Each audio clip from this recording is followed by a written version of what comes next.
answer. Would some honourable member care to move that the House takes notice of miscellaneous business? Mr Speaker, I so move. Honourable Hikia-Parata. Mr Speaker, as we come into the last few weeks before Christmas, it's timely to reflect on all the work that's occurred over the past year as a basis for all the work that still remains to be done. We need to be doing this because we need to be investing in this small, smart and sassy country of Aotearoa, New Zealand. This government, of course, does it under the leadership of the most popular Prime Minister in a generation, and possibly more than that. He has the support of his caucus, of his party and of New Zealanders. And the opposition might ask themselves, why does he have that support? Because we are focused on the things that matter. We're focused on building a strong economy. We're focused on moving forward, of ensuring that there are opportunities for New Zealanders to get the employment that they need, to build the quality of life they want for their families. And it's got to the point where we're running now come home Kiwi affairs over in Perth and Sydney because we don't have enough people here in New Zealand to contribute to the growth of this economy. So, Mr Speaker, it is time to reflect on what it is we have done and what it is we still have ahead of us. On this side, we have a government that is focused on the issues that matter. On that side, we have an opposition focused on themselves. On this side, Mr Speaker, we know that we have to invest in our people to bring about sustainable change. And I have the honour of being the Minister of Education and contributing to the long-term growth of our economy and of our culture and society. And the way we are doing that is that parents can go into this Christmas knowing that their children can start an education earlier, stay longer and leave better qualified. We have a 14-year low in expulsions and stand-downs, and we have the greatest level of achievement we have ever had.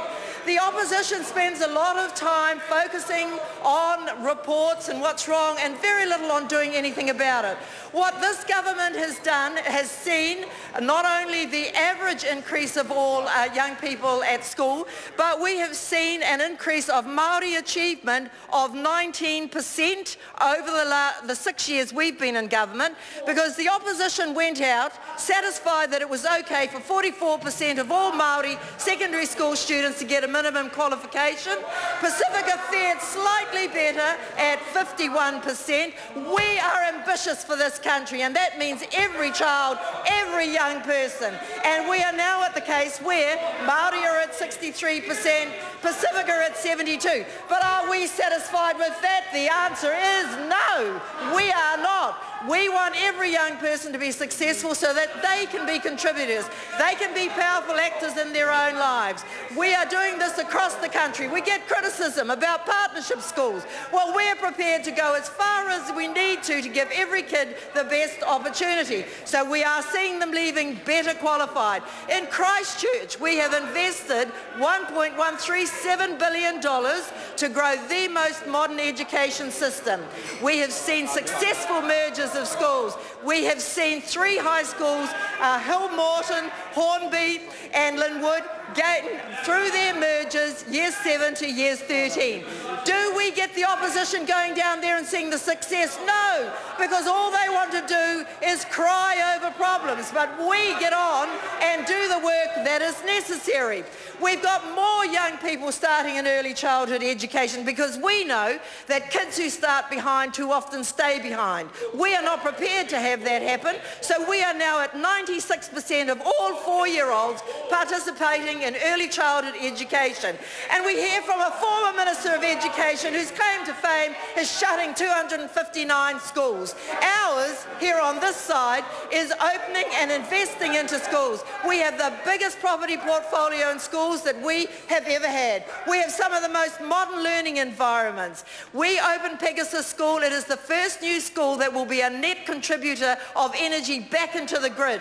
So not only are we getting good education outcomes, we are contributing to a modern 21st century environment that contributes net energy back to the system, and we will continue to do that. We've invested $700 million in ensuring that every school is connected. Order. Order. Point of Order. Mr. Speaker, I've been timing that speech. She's over time now, but I move an extension of time to make a good joke. The member will resume his seat. I keep the time on this debate. The member had 8 seconds if she wishes to complete her speech. Mr. Speaker, in those 8 seconds, I just want to say not only has this government been able to demonstrate what it has achieved, but it is strapped and ready for another 3 years of contributing to the growth and strength of this country. Thank you, Mr. Speaker.